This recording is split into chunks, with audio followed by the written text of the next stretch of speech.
Kula adine Dewi Utari nami kula pun nikeng salindri.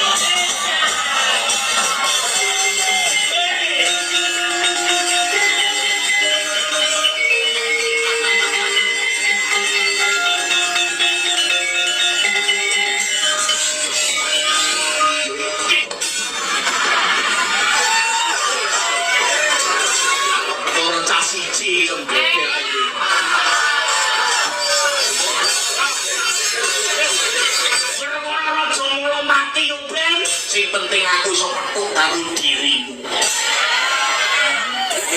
Kowe kuwi disawang saka kaduan Demes, disawang saka cedhak pantes, wiwit pucuk rambut nganti jempol suku, babar pisan ora ono getek sirine. Rambut kembang bakung, marake ati bingung, mripat damar kangenan muke rasa kasmaran, lambene manggis karengan yen pinuju mesem angu jiwat, payudara ngomong ning katok marani sesek. Kok ngono kuwi apa yo aku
Jumegluk horeg ngegirisi.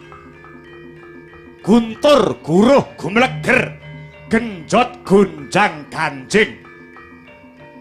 Ubenge jagat saya tuwa. Menangi jaman rebutan Raja Brana. Akeh wong kang padha kalimput melu-melu tumindak nista.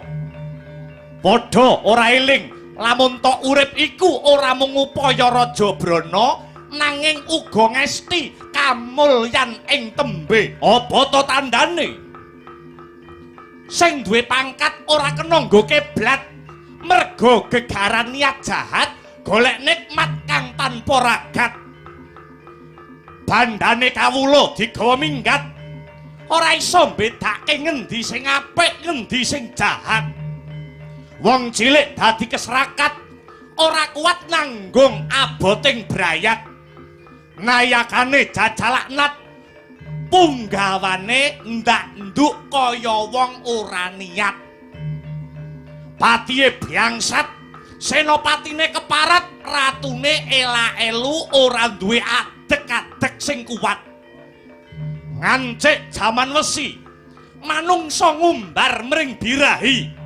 Hanane mung lali, yen ana perkara mung rebut bener, mung waton wani.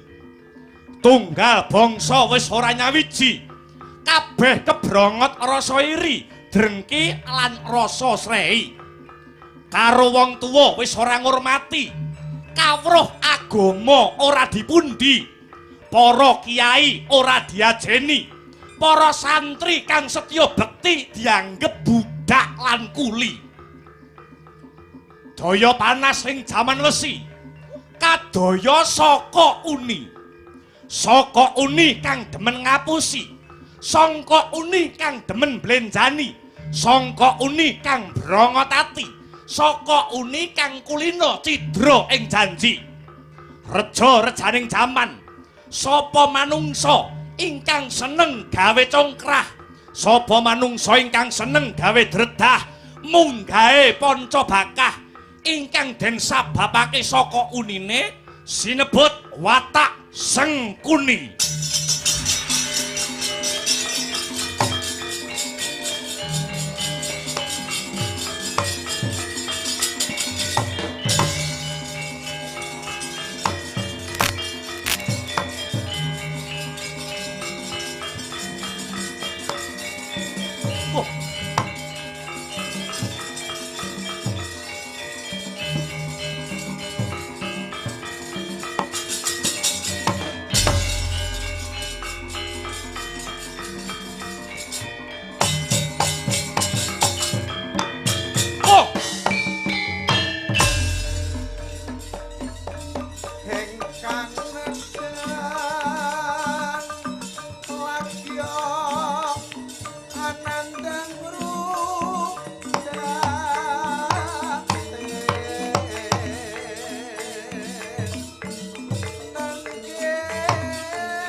Waduh. Ngaturaken gunging panuwun. Ngaturaken gunging panuwun ingkang tanpa pepindhan. Dene jengandika Sang Minulya ing jagat Nalendra ing negari Ngastina Kakang Prabu Abiyasa ingkang sampun kesdu rawuh wonten ing plasa Jenar mriki. Kakang, kula ngaturaken karaharjan kang sarta bojo krami dumateng jengandika Kakang Prabu Abiyasa. Iya Yayi. Yayi Suwela wis ingsun tampa akarya bungah ing manah ora liwat tiba sak padha-padha. Syukur seketi jumureng dene paduka Kakang Prabu sampun kepareng rawuh ing dinten kalenggahan sak mangke. Rawuh paduka wonten plasa Jenar mriki andadosaken gagap gugup garagapan sotaning manah awit rawuh paduka tanpa paliwara langkung rumiyin Kakang Prabu. Yayi, sayektine pun Kakang wis tanggap marang swasana ingkang kababar ana ing plasa Jenar. Kejaba nawala kang wis ndak tampa nganti pun Kakang daya-daya lumarap marang plasa Jenar kene iku kabeh awit saka gedene rasa welas asih marang paduka Yayi Prabu Suwela. Inggih Kakang. Lajeng menapa ingkang badhe kula aturaken malih? Jernyatanipun lelampahanipun sampun kados mekaten. Oh, Kakang Prabu. Anggen kula jejodohan kalian Yayi Dewi Kesru menika sampun tetaunan. Nanging sampun cetha pratela wonten lelampahan ingkang sanget anggegirisi. Punapa inggih kedah rampung dumugi semanten anggen kula mbangun Bale Wisma kalian Yayi Dewi Kesru duh Kakang Prabu. Yayi Suwela pun Kakang sumuruk kelawan lelakone garwamu Yayi Dewi Kesru anggone nglakoni laku sedeng utawa bandrek selingkuh kelawan sawijining Gandharwa ingkang ingaranan Jem Sutibar. Sayektine kabar iki ora pantes lamun rinungu ing akeh. Nanging pun Kakang uga ora maido sepira ta gempaling atimu. Bareng mulat lelakone bojomu Yayi Dewi Kesru kang wis wanuh-wani menggok ing dalan. Mung bae Yayi, yen to Yayi lagi nandhang pacoban, aja sira Yayi Suwela rumangsa sengsara dhewe. Lamun lagi tumipok ing cures aja nganti sira Yayi rumangsa pepes jalaran rumangsa tinitah dadi wong kang paling apes. Mula Yayi mepes lan mupus luweh-luweh nganti wani maido marang kodrating Gusti ora bakal ngrampungake perkara. Prayoga Yayi Suwela waniya prihatin nyangga anane sesanggan. Srana manteping tindak marang kapercayan adiling kodrat sinartan panembah ingkang awujud reka daya lan pakarti ing pamrih bisa udar saka reruwet padhang saka pepeteng Yayi Prabu Suwela.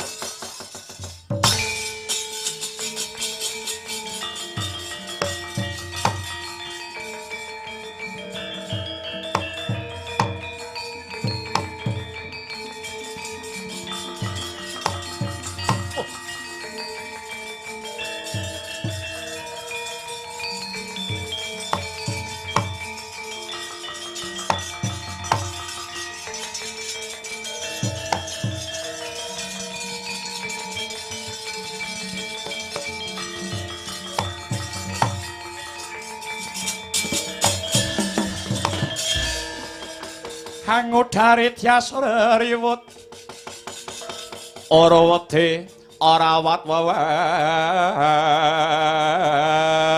wati wedi lamun kauningan oh tumreng sang ambek ngomaladi tanwandi pinardi bloko kacurnan kang hambek judi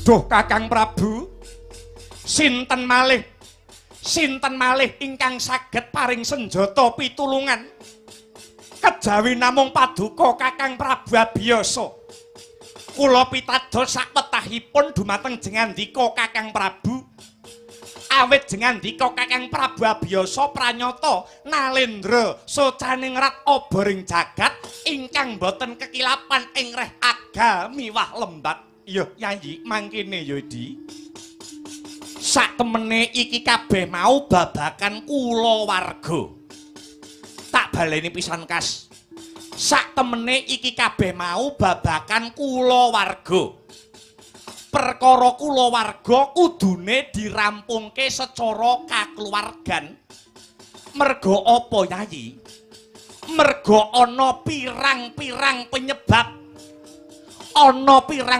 penyebab ingkang anjalari winih mula bukane laku sedeng iki kejaba lupute bojomu Yayi Dewi Kesru nanging Yayi Suwela mbok menawa uga kesandangan salah yen salahe wong wadon yen salahe wanita penyebabe wong wedok iso selingkuh kuwi manut panaliten siji rasa ora marem bisa uga sungsate babakan umur kakean antarane sing kakung lan sing putri bisa uga sing kakung kasar agalan sugal wicarane manggan mara tangan tumindake bisa uga sing kakung ora santosa awake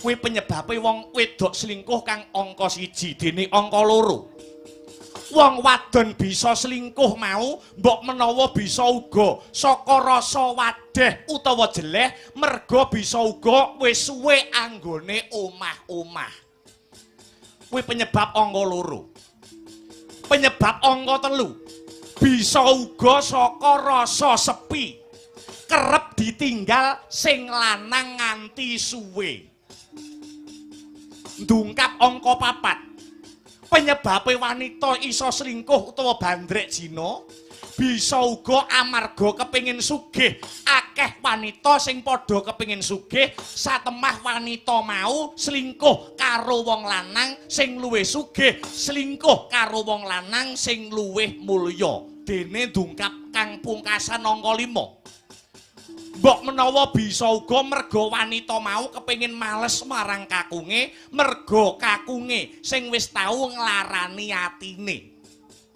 lah ewadene Suwela ewadene wong wadon kok demen gendak selingkuh kuwi uga ana tandha-tandhane uga ana titikane tandha-tandhane utawi titikane wanita ingkang sampun bandrek zina utawi laku sedeng kados pundi Kakang Prabu angka 1 tandha-tandhane utawa titikane wong wadon sing selingkuh kuwi wong wadon mau ora jenjem utawa ora krasan ana ing dalem ora betah manggon ana sisihe bojo kuwi nek wis yasa omah dhewe yen sing ngontrak ya wong wedok mau ora krasan ning kontrakane upamane ngono kuwi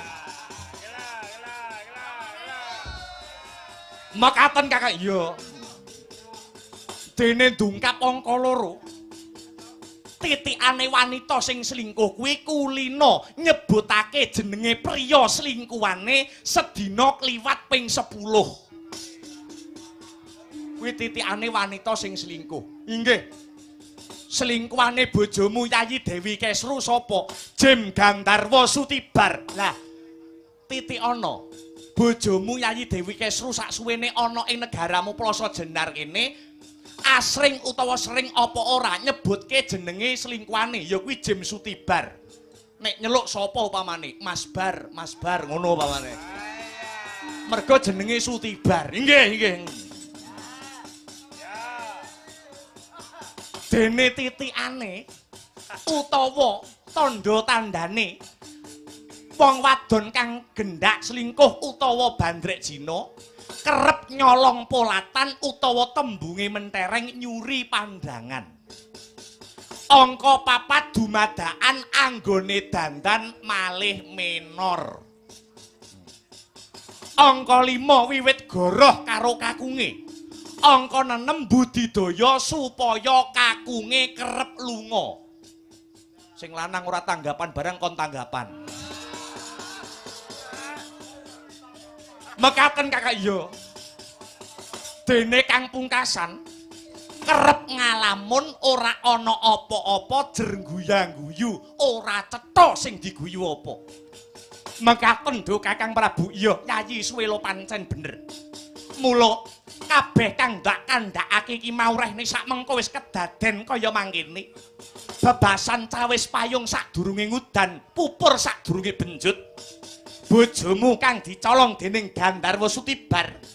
Dina iki pun Kakang ingkang bakal ambudidaya ing pamrih bisawa bojomu luwar saka cengkremaning Gandarwa Sutibar.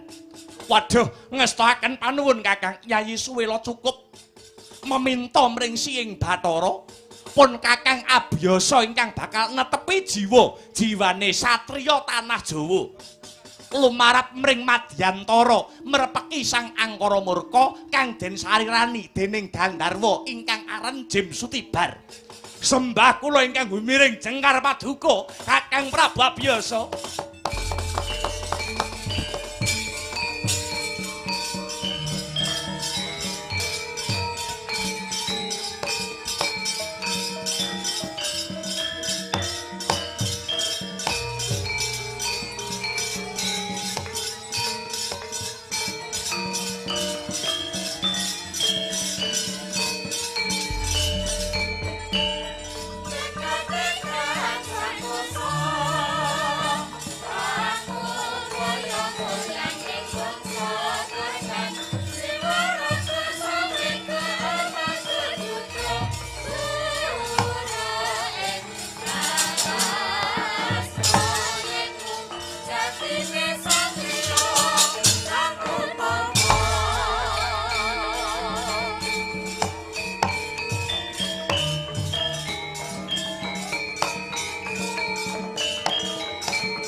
Seru.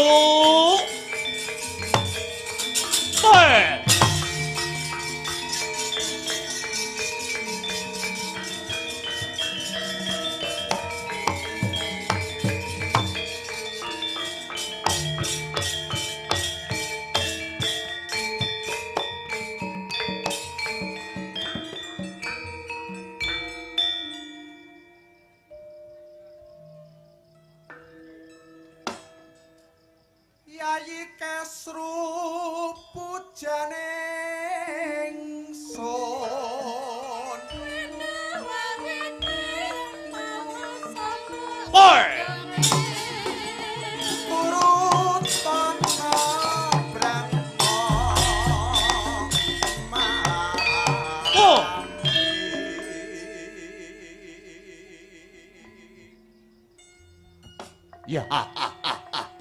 Jejimating kalbu Kesru. Sarating purnama memba manising esemu. Ngrajang watesing kapang satemah ngungkrum nggonku nembang.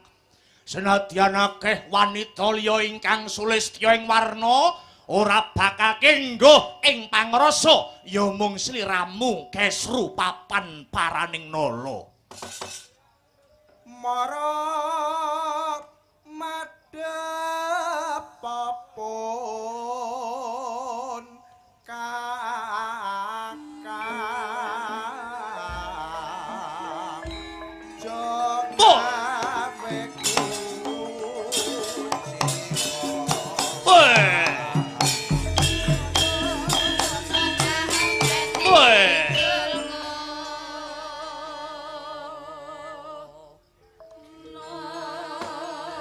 memani ing ati Kesru timbang-timbang ing 1000 gunung kurang sithik yen ora sliramu aku emoh nganti tak rewangi sliramu tak colong saka negaramu Plaza Jenar awit aku gandrung kepaung edan kepayang marang sliramu Kesru.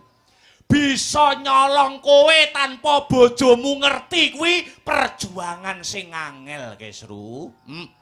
Aku iso nyulik kowe bojomu ora ngerti kuwi butuh effort sing gedhe ngono. Ngaten Kakang Mas. Iya, mergo kowe wis kadung kumpul karo bojomu, piyuh kowe iki yen dihubungi angel. Kowe iki nek pengin ketemu aku nalikane kowe isih kumpul karo bojomu, ngono kuwi alasana karo bojomu yen kowe duwe acara ning jaba. Engko kowe metu tekan omah, kendaraanmu parkiran rumah sakit engko tak babak ngono. Yo. sarta ndwekang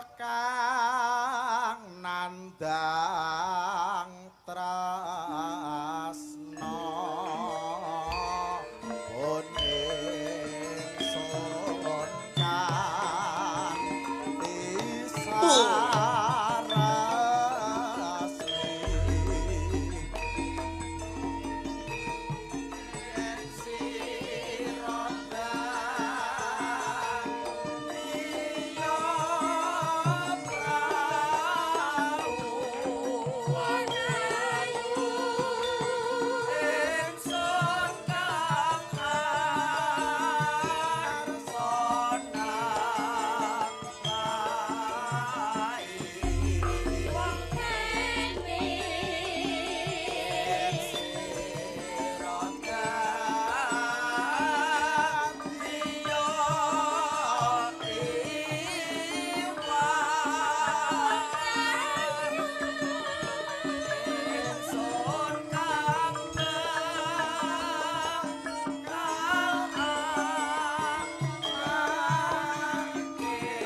Sutibar raos pemarem prasasat Sunda Lakasa inggih awet dinten punika kula sampun ngandhut Kesru sampun ngandhut wiji tandha katresnan saking paduka Kakang Sutibar. Nadyan to aku bangsaning Gandharwa nanging aku bisa weweh rasa pemarem marang kowe Kesru. Sing ora ana takokno, ning sing ana tambuhana. Kowe njaluk apa wae mesti kelakon, merga kowe saiki dadi bojone Badan Alus. Kakang Sutibar, piye? Senadyan to aku krasan mapan ana madyantara kene, nanging jroning pangrasa ana sangga runggi, Kakang. Sangga runggi kepiye wong ayu? Aku wis kandha nang ngarep, sing ora ana takokno, ning sing ana tambuhana. Yen perlu muduna renggan kadewatan kayu klepu dewa ndaru, gedang mas lombok mas isi mutiara, mesti wae bakal kelakon mergo aku Badan Alus Kesru. Kakang, wis 7 candra luwih aku lunga saka Plasa Jenar. Lamun to perkara iki agawe horeking negara, Kang Sarta ndadekake gorehing penggalihe Kakang Prabu Suwela. Banjur kira-kira kaya ngapa lelakone iki mengko, Kakang Sutibar? Bojomu ora bakal weruh. Aku iki wujuding Gandharwa, tegese aku iki ora iso kasat mata. Tak sawang bojomu, Suwela kae ya mung menungsa lumrah. Sing kedunungan balung otot daging lan getih padha karo manungsa-manungsa liyane. Kang maknane bojomu ora bakal bisa ngambah papan kene. Tangeh bisane tekan madyantara kene. Lho, sapa kae? Oh.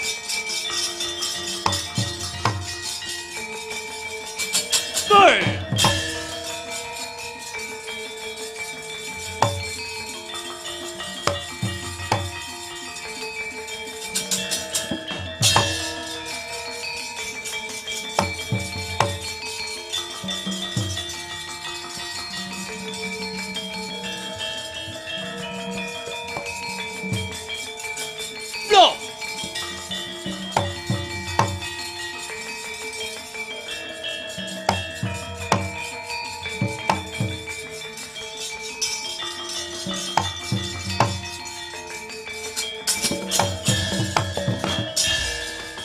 Sarate pandam sumuluh hamadangi jroning pasarean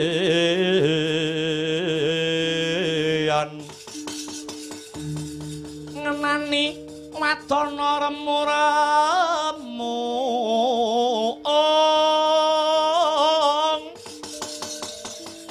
kalingan ngangkrangan sang Dyah Manahengkung. Sang Dyah Manahengkung sumung kemingguling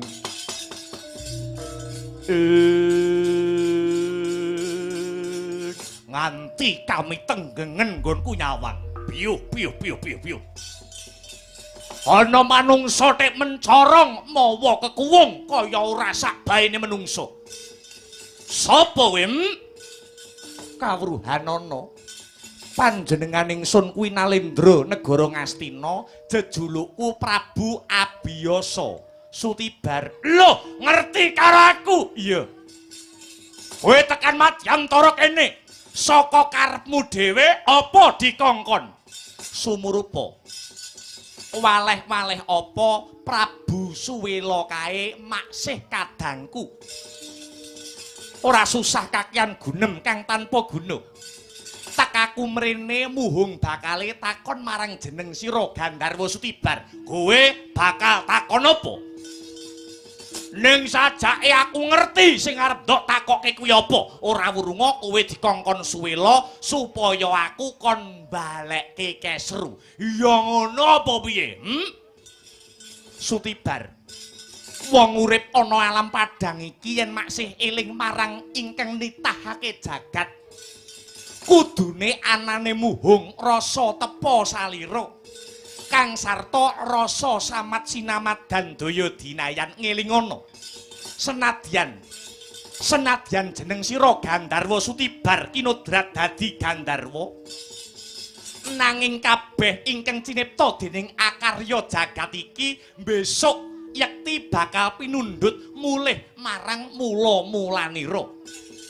Mula kang mangkono gawe gelane sak padha-padha lan uga gawe gelane liyaniku sayekti bakal angunduh marang wohing karma pala. Aku mung bakal ngelingke marang Gandharwa Sutibar. Wong urip ana alam padang iku siji anteping kesaguhan, loro jembaring samudra pangaksama, telu ora males rasa serik marang sapa wae kang sarta bisa ngempet ubaling hawa nafsu. Abiyasa ora kepingin ngguroni marang jeneng sira Gandharwa Sutibar.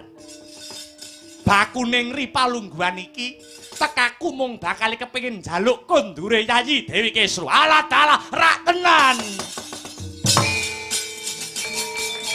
Boh.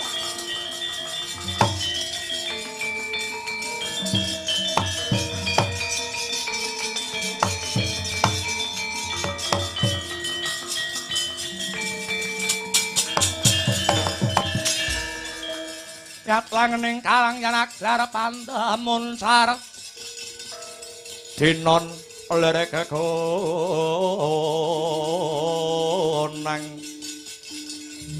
surem sorote tanpa hadang desmalaning rak leketing jagat gelag-geleng bumi panut semaning jajilanat kaya winalik sing dadi rasaning Gandharwa Sutibar. Yen suwela kuwi wong lanang ngopeni bojone tenanan ora kaya ngene lalakone. Aja ndok arani aku ngrusak pagrayu. Aja ndok arani aku nyures tur sijo. Ngrusui bojone liyan. Meleka kowe Prabu Abiyasa. Ora susah tak ganggu, Kesru dhewe sing kedanan karo aku. Nganti dina sakmengko Kesru wis bobot wujude jabang bayi. Woing katresnanku kelawan Yayi Kesru. Mula kang saka iku yen pancen suwela wong lanang kon teka dhewe mrene. Sembada Kesru tak balekake. Lamun wis pepes sing dadi kekuataning Gandharwa Sutibar. Bali marang ajal kamulaku. Iya yen pancen kaya mangkono. Wis cetonge gelo kang tanpa warana. Lamun kowe jarak perkara Sutibar. Karipisan jiki tak tanting rasamu. Yen kowe tetep ngukui Yayi Dewi Kesru, Abiyasa bakal tegel tega mentala marang Gandharwa Jim Sutibar. Piye?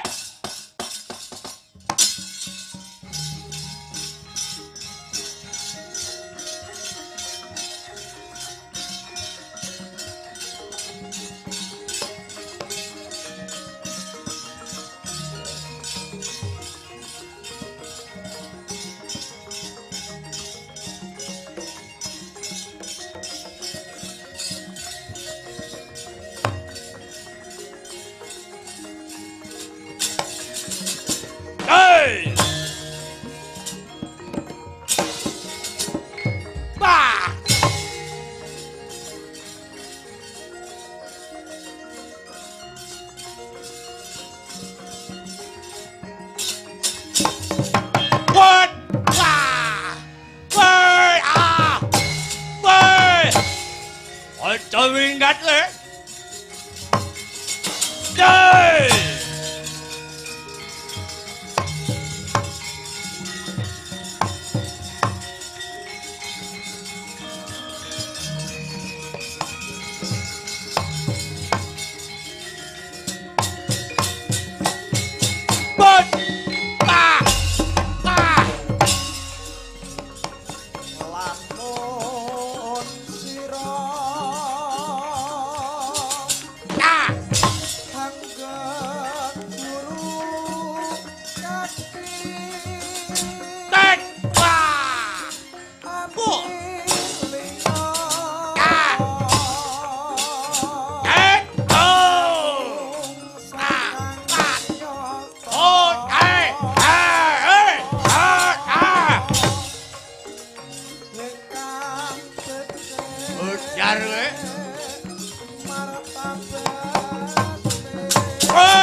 sumangkah anggrus-rus umbar lindu bumi kunjing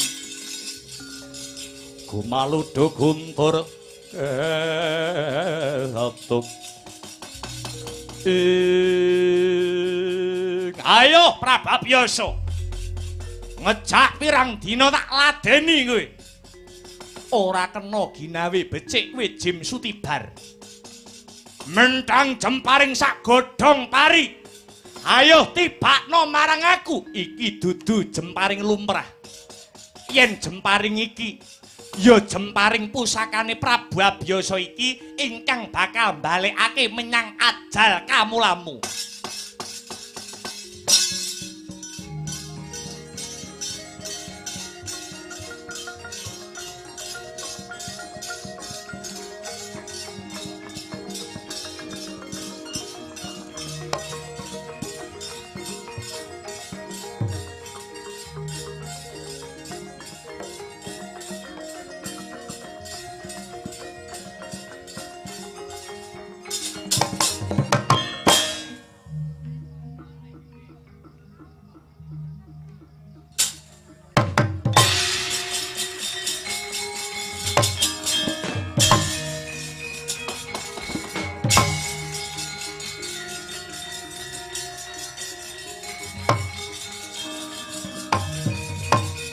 obong ayo amakno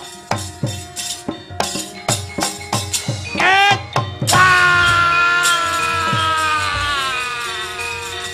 do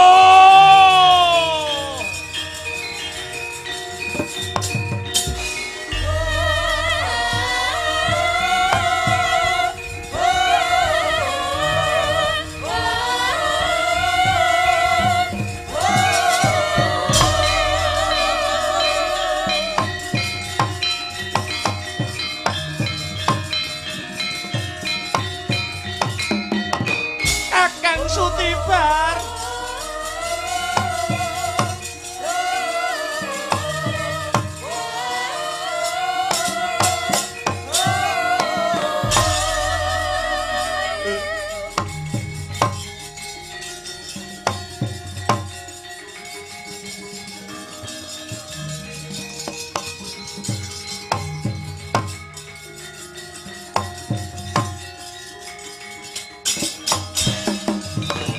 Gelising kondo Gelising kondo ringkesing carita wis ndungkap sangang condro 10 hari wis wancine lek ing Ponang Jabang Bayi miyak langse Mandala Giri laire Ponang Jabang Bayi wohing katresnanira Dewi Kesru dalah Gandharwa Sutibar anyarengi udan ludira ing antariksa kumrusak swarane Srenggala mawewu samya ambaung sora kandhutane Dewi Kesru ambabar putra jaler nadyan pekik nadyan cakrak warnane parandene mawa siung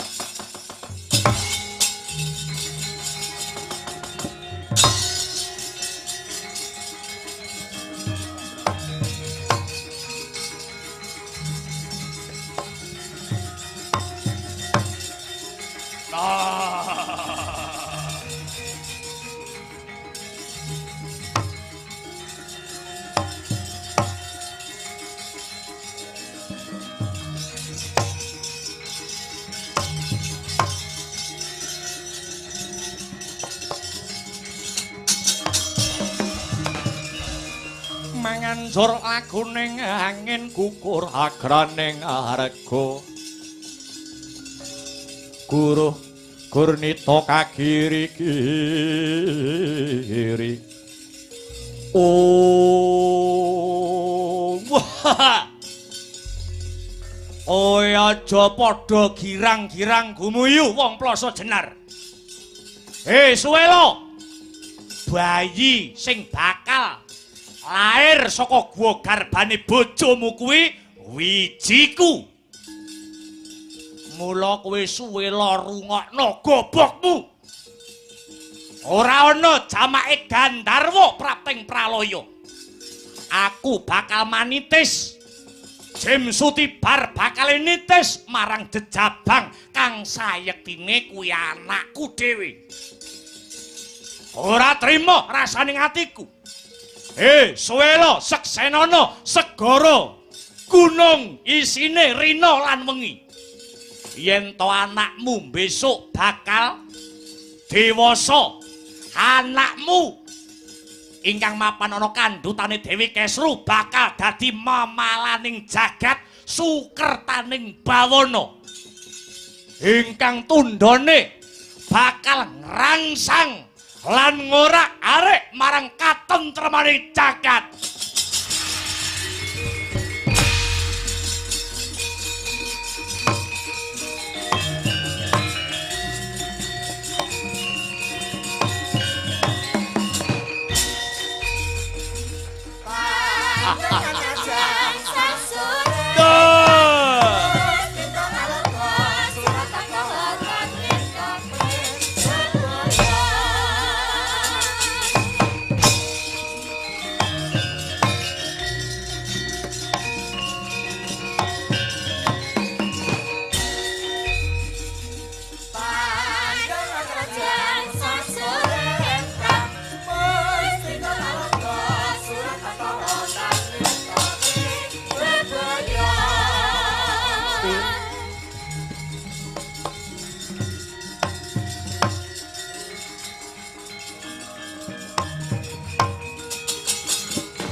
Bermororeh mangoso myong ambrengeng kadi karonaning kaswasih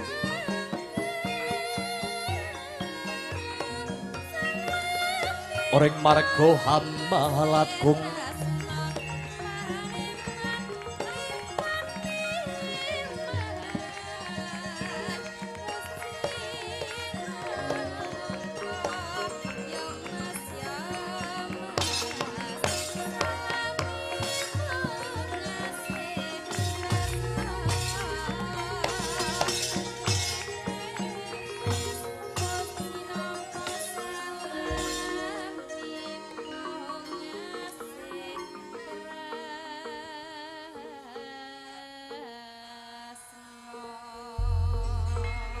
palugon laguning lekas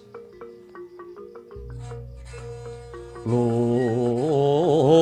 kita linuding kidung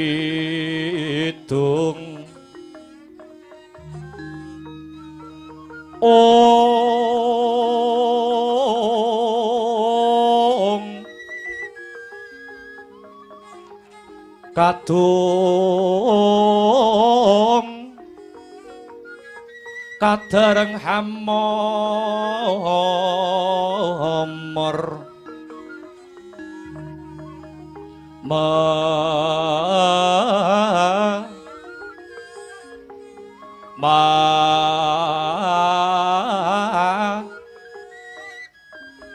ngun manah rahayu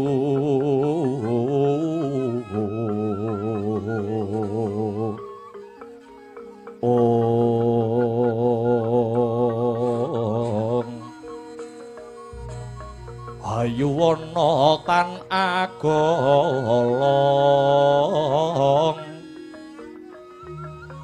gumolong manadukara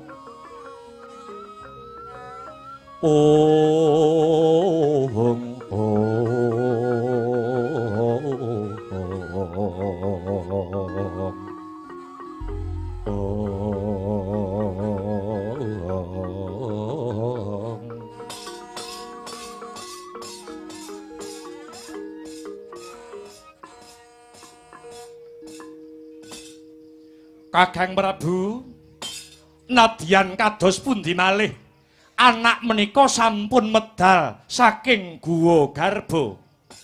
Mara gage bocah iki tak pasrahne sak mutuwe marang Yayi Prabu Suwela anggonira bakal paring pusaka nama. Kakang Prabu, kula mboten badhe paring pusaka nama. Sedaya kula wangsulaken dhateng bojo kula. Kesru, Kesru, jenengno anakmu kuwi. Nggih. Kula mboten badhe nyuwun dhateng sinten-sinten. Ternyatanipun punika anak kula piyambak. Mboten badhe kula seksekaken dhateng sinten-sinten. Nanging yoga kula menika badhe kula paringi tetenger Harya Suman. Premara reh mangosamya ngambreng. Kadikaronaning kaswasih ring marga Hamalatgung. Ore sang kandha wastrat maca leng-leng lalu manguladi. Surya mangrangsang wayah, surya mangrangsang wayah. Umya samara wayahanto.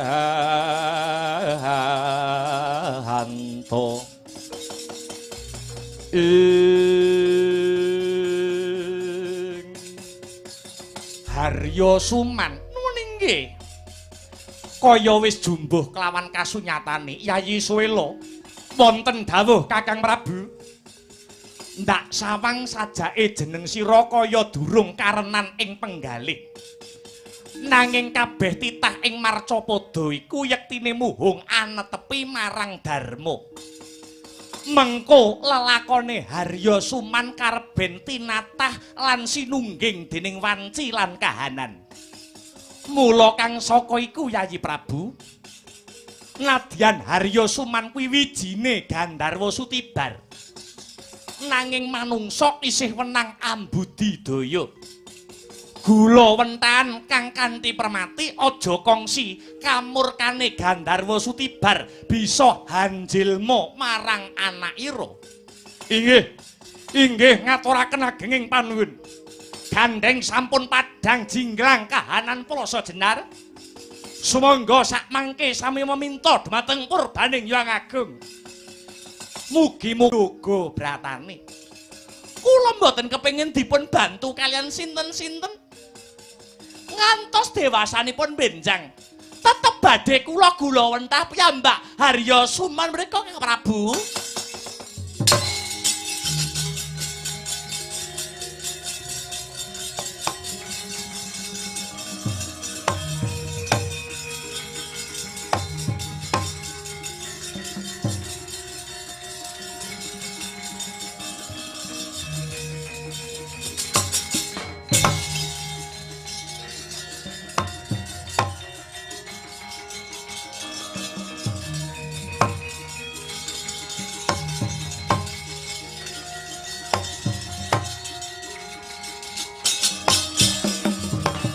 Lumeraging mangsa kala gumantining dina candra miwah warsa Harya Suman wis katingal Jaka Kumala kala. Nadyan katon wegek nanging sejatine licik. Nadyan katon manis nanging seneng wicara lamis. Nadyan katon cakrak nanging wiwit seneng gawe rerusak. Mangkono Mbak Ayunira Harya Suman nenggih Dewi Gendari dadya putri boyongan ginarwa dening Atmajanira Prabu Abiyasa ingkang pembarep akekasih Adipati Destarata ingkang nandhang Calahina. Ora weruh padhange jagat. Pramila Harya Suman nderek ingkang raka Dewi Gendari mapan suwita mapan wonten ing negari Ngastina. Negari Ngastina sakmengko ingkang jumeneng Nalendra tan asanes putranira Prabu Abiyasa ingkang angka kalih ajejuluk Prabu Pandhu Dewayana. Prabu Pandhu nggih nyadya Nalendra kuncara ingkang dados asmane. Bebasan ngebeki bawana parandene ing sisih kiwane Prabu Pandhu ana manungsa ingkang watake nista budine candala. Risang Harya Suman ingkang rinten dalu tansah adamel karti sampeka murih kurup ingkang dadi uripe. Gantya ingkang jinarita Narakaya ingkang mapan ana ing negara Pringgandani. Solahe para buta, solahe para yaksa negara Pringgandani. Yen Cinandra Hamli wis nyampar banyu.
rumah mahyut sang yak sendro kura rupa mangsa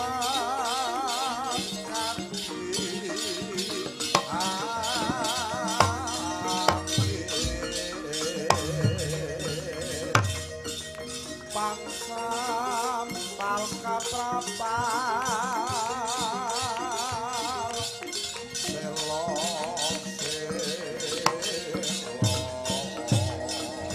apa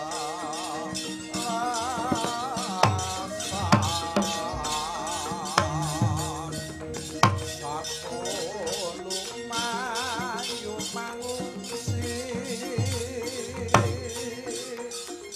kagat kanggo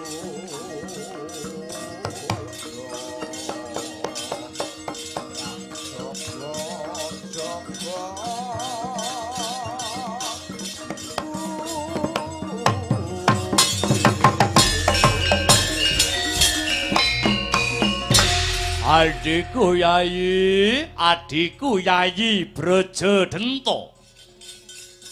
Kula wonten dawuh Kakang Harimbami Jingkang Rayi kula pun Braja Denta.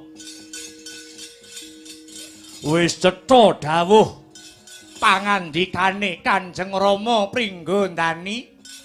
Ya Rama Prabu Trembuku. Nggone tansah ngaji-aji kalawan gurune ya kuwi Ratu Ngastina Prabu Pandhu Dewayana. Ngelingi lamun ta Rama Prabu Trembuku muna mujudake siswa kinasihe Prabu Pandhu.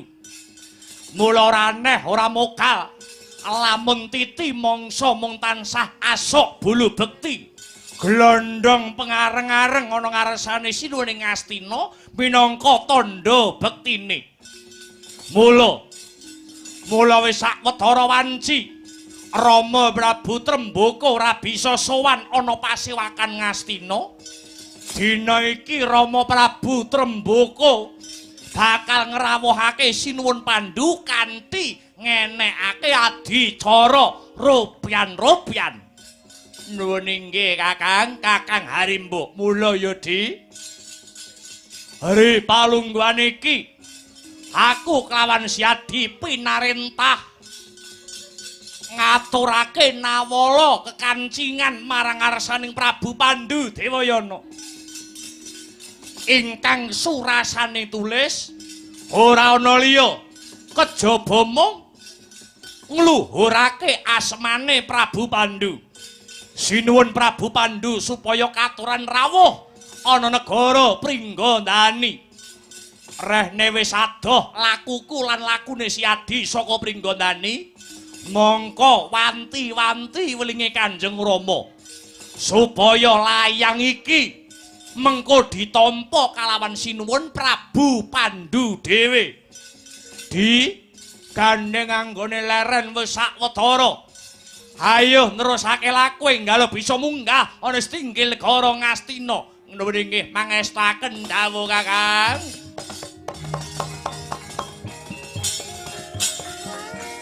Putra Pandhawa tata gati wisaya Indriyaksa Sara Maruta.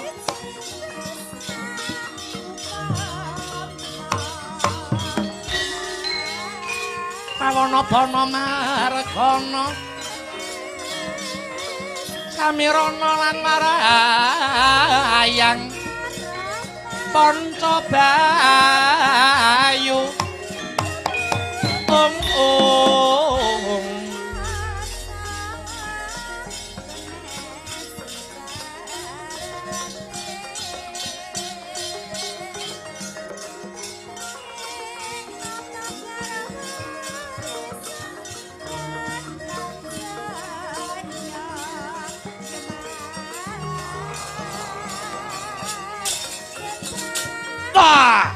Wah!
Leng-lenging driya mangu mangun kung kanduhan rimang lirlena tanpa kanin ing lirlena tanpa kanin ong yen tantu lusa yen tantu lusa mengko sang dyah utama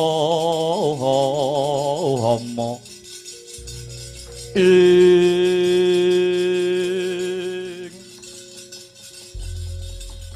ora sisip panduluku iki kaya buta pringgondani inggih kula pun Harimba kowe Arimba inggih ana apa keparenga dinten sak mangke kula minggah wonten Sitinggil negari Ngastina labet kula mundi dawuh sabdanipun Kanjeng Rama Prabu Tremboko kinen sowan wonten ngarsanipun sinuwun Prabu Pandhu kowe arep sowan Prabu Pandhu inggih ora kena dina iki dudu dina pasewakan ora kena derajak munggah Sitinggil negara Ngastina. Oh. Mboten dinten pasewakan nggih. Iya. Yen gelem kowe ngentenana dina pasewakan, ewa dene ora gelem kowe baliya ana negaramu negara Pringgondani. Monggo sowan kula niku kadhawuhan ngaturaken nawala. Piye? Monggo sowan kula menika badhe ngaturaken wujudipun Kintaka utawi Nawala. Ngaturke layang ana ngarsane Prabu Pandhu. Inggih.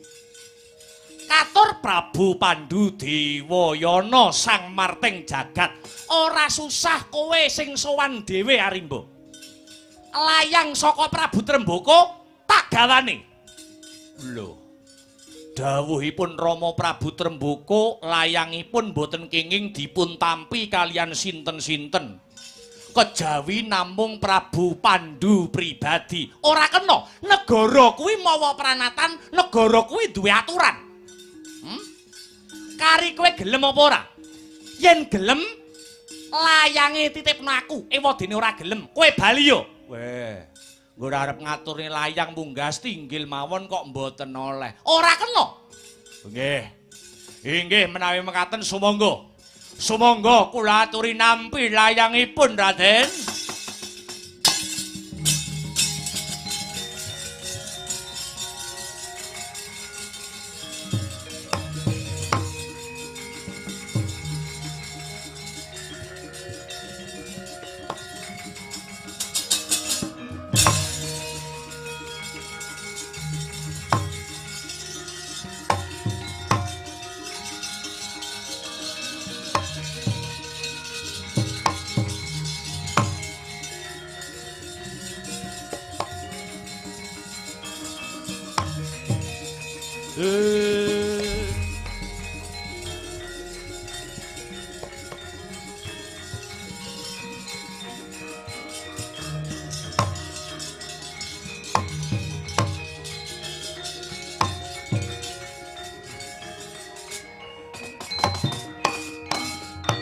Arimba, kula wonten dawuh Raden. Kowe aja daya-daya bali mring negara Pringgondani ya. Lah lajeng keparengipun Raden, kowe jejaga ana repat kepanasan. Tapel wates negara Ngastina lan negara Pringgondani. Eling-eling Prabu Pandhu kuwi gurune Ratu Pringgondani. Ora suwe maneh sinuwun Prabu Pandhu bakal tumedhak mring negara Pringgondani. Oh nggih. Mapan dawuhipun Kanjeng Rama, kula kedah ngombyongi jengkaripun sinuwun Prabu Pandhu. Iya. Nyuwun pamit Raden, duga ginawa. Ati-ati aja nganti keri Arimba.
Ya jagat dewa Bathara ya jagat pangestungkara. Entuk srana dina iki aku. Muga-muga barengi Sintrang Samirana kanthi pancatan Nawala iki kanthi lantaran layang iki bisa aku antuk kamukten, bisa Harya Suman antuk lungguhan. Sintrang Samirana kekering wane tapi kan guru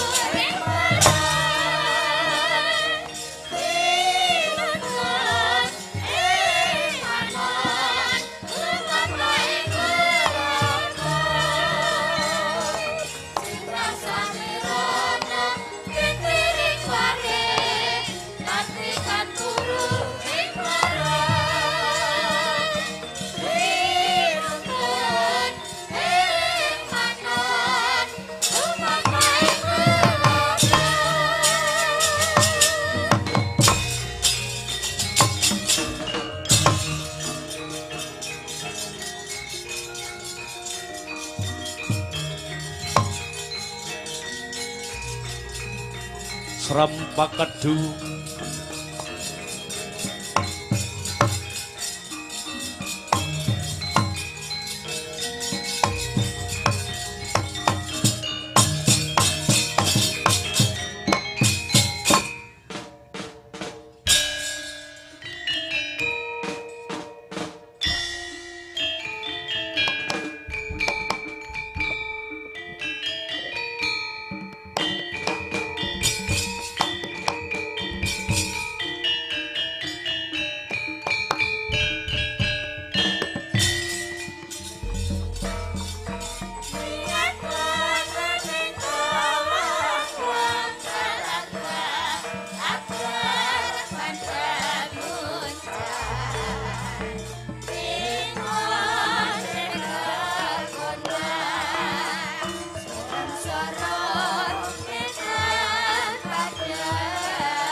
Sinuwun Pandhu, kula ingkang sowan Sinuwun Pandhu.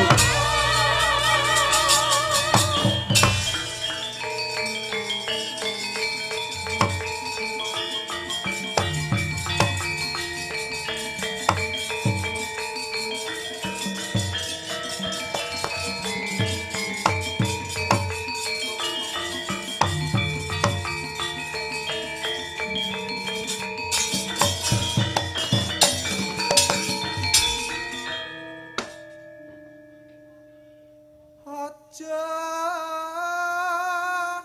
kliru gebet tangan cangkrimanku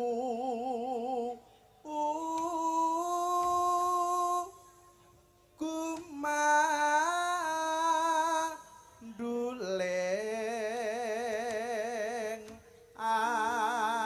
apang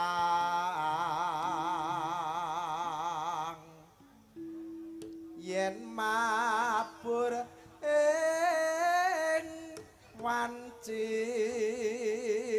bengi